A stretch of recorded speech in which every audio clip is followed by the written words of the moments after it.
Iran সহ মধ্যপ্রাচ্যে চলমান যুদ্ধাবস্থায় উদ্বেগ বাড়ছে প্রবাসী বাংলাদেশিদের নিয়ে। এমন পরিস্থিতিতে সেখানে অবস্থানরত প্রবাসীদের নিরাপত্তা নিশ্চিত করতে খোঁজখবর নিয়েছেন প্রধানমন্ত্রী তারেক রহমান। রোববার সকালে সচিবালয়ে পররাষ্ট্রমন্ত্রী ও উপদেষ্টাদের সঙ্গে বৈঠকে এ বিষয়ে কড়া নির্দেশনা দিয়েছেন তিনি। রোববার 1 মার্চ সকালে সচিবালয়ে পররাষ্ট্রমন্ত্রী খলিলুর রহমান ও প্রধানমন্ত্রীর পররাষ্ট্র বিষয়ক উপদেষ্টা হুমায়ুন কবিরের সঙ্গে জরুরি বৈঠক করেন সরকার প্রধান। প্রধানমন্ত্রীর অতিরিক্ত প্রেস সচিব আতিকুর রহমান রুমন জানান, মধ্যপ্রাচ্যের উত্তপ্ত পরিস্থিতিতে বাংলাদেশিরা কেমন আছেন এবং তাদের নিরাপত্তা নিশ্চিত করতে কি পদক্ষেপ নেওয়া হচ্ছে সে বিষয়ে বিস্তারিত জানতে চেয়েছেন প্রধানমন্ত্রী। ফ্লাইট বাতিলের কারণে শাহজালাল আন্তর্জাতিক বিমানবন্দরে আটকে পড়া যাত্রীদের দেখভালের বিষয়টিও তিনি সার্বক্ষণিক তদারকি করছেন।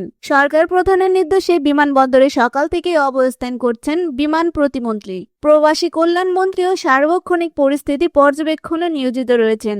যাত্রীদের ভোগান্তি কমাতে ও প্রবাসীদের সুরক্ষা নিশ্চিতে সংশ্লিষ্ট মন্ত্রণালয়গুলোকে সমন্বিতভাবে কাজ করার নির্দেশনা দিয়েছেন প্রধানমন্ত্রী। যুদ্ধ পরিস্থিতির উপর নজর রেখে প্রবাসীদের পাশে থাকার এই তৎপরতা সরকারকে প্রশংসিত করছে।